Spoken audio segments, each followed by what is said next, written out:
দেশ নতুন করে একটা সংকটের দিকে যাচ্ছে। কেন বলছি? সেই আলোচনায় যাবার আগে গত রাতে আমার এই চ্যানেলে আপলোড করা একটা ভিডিওর ব্যাপারে দুটো তথ্য দিতে চাই। হান্নান মাসুদ 3 জন বৈষম্যবিরোধী ছাত্র আন্দোলনের নেতাকে ছাড়িয়ে নিতে ধানমন্ডি থানায় গিয়েছিলেন। সে ব্যাপার নিয়ে আমার এই চ্যানেলে আমি একটা ভিডিও করেছিলাম, কিন্তু তখন পর্যন্ত, অর্থাৎ আমি যখন ভিডিওটা রেকর্ড করছিলাম তখন পর্যন্ত হান্নান মাসুদের জিম্মায় এই 3 জন বৈষম্যবিরোধী ছাত্র আন্দোলনের নেতাকে ছেড়ে দেওয়া হয়নি। এই 3 জনের আরেকটা পরিচয় আছে।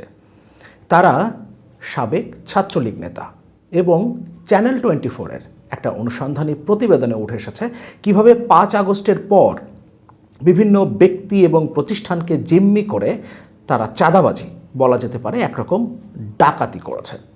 কিন্তু গতকালের ভিডিওটা রেকর্ড করার পর্যন্ত এই তথ্যটা আমার কাছে আসেনি যে শেষ পর্যন্ত পুলিশ হান্নান মাসুদের জিম্মায় তাদের 3 জনকে ছেড়ে দিয়েছে। এ কারণে তথ্যটা আপনাদের সাথে শেয়ার করলাম। গতকাল একটা সংবাদ সম্মেলন করেছে এনসিপি। তারা বলেছিল এটা একটা জরুরি সংবাদ সম্মেলন এবং সেই সংবাদ সম্মেলন থেকে তারা একটা কর্মসূচি ঘোষণা করেছে। আজ যখন এই ভিডিওটা আমার চ্যানেলে আপলোড হচ্ছে তখন তারা একটা কর্মসূচি পালন করছে, সেটা নির্বাচন কমিশনের সামনে, এবং সেখানে তাদের দুটো দাবি রয়েছে। দুটো দাবির প্রথমটা নির্বাচন কমিশন সংস্কার, অর্থাৎ নির্বাচন কমিশনকে নতুন করে গঠন করা। এক্সিস্টিং যে কমিশন আছে সেই কমিশনের প্রতি তাদের আস্থা নেই, তাদের কর্মকাণ্ডে তারা আস্থা রাখতে পারছে না। যদি এখানে প্রশ্ন আছে নির্বাচন কমিশনের কোন কর্মকাণ্ড প্রকাশ্যে এসেছে, কারণ এই নির্বাচন কমিশন গঠনের পর কোনো নির্বাচন তো হয়নি। কোনো স্থানীয় সরকার নির্বাচন কিংবা জাতীয় সংসদ নির্বাচন কি হয়েছে? হয়নি। তাহলে তাদের উপরে আস্থা হারানোর কারণ কি? কারণ আছে, সেই জায়গাতে আসবো। আরেকটা দাবি, জাতীয় সংসদ নির্বাচনের আগে স্থানীয় সরকার নির্বাচন আয়োজন করা, এবং তারা দাবি করছে এখনই যেন সরকার বা নির্বাচন কমিশন, এই নির্বাচন কমিশনকে সরিয়ে নতুন নির্বাচন কমিশন গঠন করা এবং নতুন নির্বাচন কমিশন দায়িত্ব নেবার সাথে সাথে তারা যেন স্থানীয় সরকার নির্বাচন আয়োজনের দিকে যায়। কেন এই দাবি করছে এনসিপি এবং কেন শুরুতে বলছিলাম দেশ একটা সংকটের দিকে যাচ্ছে, সেই আলোচনায় যাবার আগে সেই সংবাদ সম্মেলনে এনসিপি কি দাবি করেছে, তারা কি বলছে এবং এনসিপির আহ্বায়ক নাহিদ ইসলাম কি বলেছেন সেগুলো আমরা একটু দেখে নিই। নির্বাচন কমিশন পুনর্গঠন ও স্থানীয় সরকার নির্বাচনের দাবিতে জাতীয় নাগরিক পার্টি আগামীকাল অর্থাৎ আজ বুধবার ইসি ভবনের সামনে বিক্ষোভ সমাবেশ করবে। মঙ্গলবার রাতে জরুরি এক সংবাদ সম্মেলনে এই ঘোষণা দেন দলটির নেতারা। দলের আহ্বায়ক নাহিদ ইসলাম বলেন, নির্বাচন কমিশন পক্ষপাতমূলক আচরণ করছে, তাই কমিশনের ওপর ভরসা রাখতে পারছি না। নির্বাচন কমিশন পক্ষপাতমূলক আচরণ করছে। এখন পর্যন্ত পক্ষপাতমূলক আচরণের কোনো সুযোগ কি নির্বাচন কমিশনের এসেছে? শুধুমাত্র একটা বিষয়ে নির্বাচন কমিশন কথা বলেছে, তারা স্থানীয় সরকার নির্বাচন আগে করবে না, তারা এখন জাতীয় সংসদ নির্বাচনের ব্যাপারে ভাবছে। এবং নির্বাচন কমিশনের পক্ষ থেকে বলা হয়েছে সরকারের সাথে আলোচনার প্রেক্ষিতেই তারা ডিসেম্বরের মধ্যে কিভাবে নির্বাচন আয়োজনের জন্য প্রস্তুত থাকা যায় সেই চেষ্টা করছে। এখন পর্যন্ত নির্বাচন কমিশনের পক্ষ থেকে এ দুটো আলোচনায় সামনে এসেছে। আর যেহেতু কোনো নির্বাচন আয়োজনই হয়নি, ফলে পক্ষপাতমূলক আচরণের কোনো সুযোগ তো নেই। তার মানে এনসিপি এ দুটো বিষয়কেই অ্যাড্রেস করছে। তারা ডিসেম্বরের মধ্যে নির্বাচন আয়োজনের জন্য প্রস্তুত থাকার কথা বলছে। তারা বলছে না ডিসেম্বরের মধ্যে নির্বাচন হবে, যেহেতু সরকার প্রধান উপদেষ্টা বলেছেন এবছরের ডিসেম্বর থেকে আগামী বছরের জুনের মধ্যেই নির্বাচন আয়োজন হবে। ফলে নির্বাচন কমিশন সেই সময়ের মধ্যে যাতে নির্বাচন করতে পারে তার জন্য প্রস্তুত থাকবে, সে ঘোষণা তারা দিতেই পারে। এটা নিশ্চয়ই পক্ষপাতমূলক কোনো আচরণ না। আরেকটা বিষয় হলো, স্থানীয় সরকার নির্বাচন আগে আয়োজনের কথা নির্বাচন কমিশন ভাবছে না, তারা জাতীয় সংসদ নির্বাচনের ব্যাপারে ভাবছে, এই বক্তব্যটা এসছে। তাহলে এটা হয়তো পক্ষপাতমূলক হতে পারে, কারণ এনসিপি দাবি করেছে স্থানীয় সরকার নির্বাচন যেন আগে হয়। সেটা কতটুকু সম্ভব অসম্ভব সেই আলোচনায় আসব। এ সময় দ্রুত নির্বাচন কমিশন পুনর্গঠনেরও দাবি জানান তিনি বলেন 5 আগস্টের পরে সব কিছুকে পরিকল্পিতভাবে জাতীয় নির্বাচনের দিকে নেওয়া হয়েছে। প্রধান উপদেষ্টা জানিয়েছেন জুনের মধ্যে নির্বাচন হবে, নির্বাচন নিয়ে কোনো দ্বিমত নেই।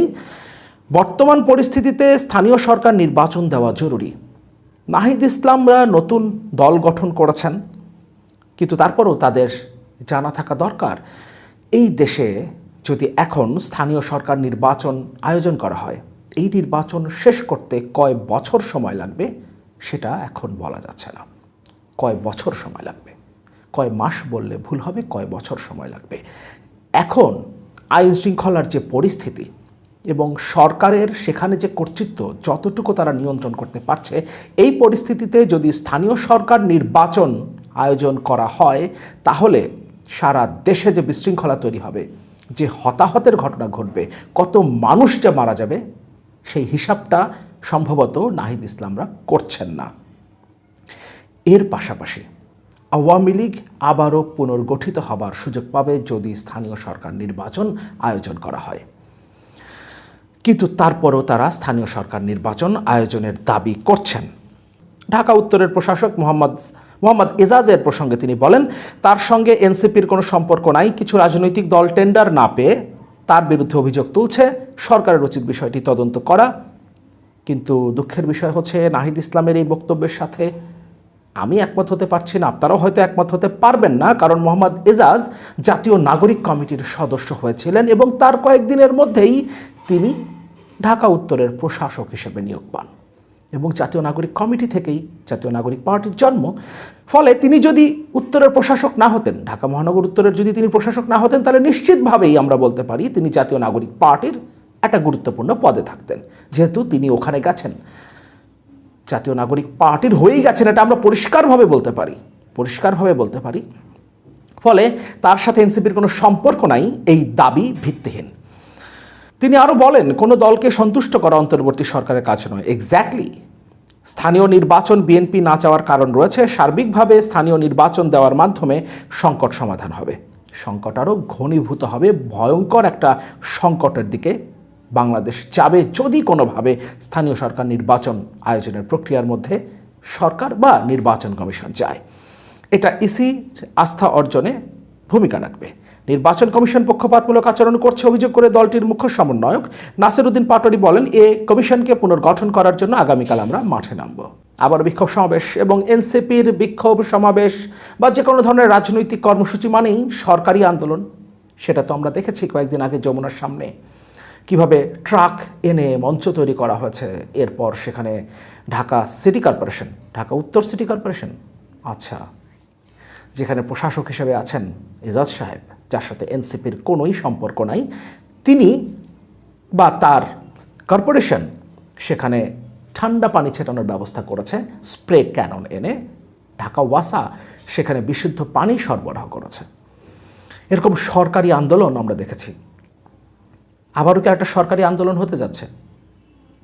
আমরা প্রত্যাশা করি দেশ নতুন করে কোনো সংকটের দিকে যাবে না, কিন্তু যদি ওরকমই একটা সরকারি আন্দোলন হয়, যেরকম সরকারি আন্দোলন গণজাগরণ মঞ্চের ক্ষেত্রে আমরা দেখেছিলাম, কিংবা যেরকম সরকারি বিরোধী দল আমরা দেখেছিলাম জাতীয় পার্টিকে 2014 সালে, সরকারেও ছিল আবার বিরোধী দল হিসেবেও ছিল সংসদে, ঠিক একই রকম আচরণ যদি এখন আমরা দেখি এবং এটাও যদি ওই আন্দোলনের মতো একটা পরিকল্পিত আন্দোলন হয় সরকারের সাথে আন্ডারস্ট্যান্ডিংয়ের মাধ্যমে, তাহলে নিশ্চিতভাবেই এটা একটা ভয়ঙ্কর ব্যাপার হবে।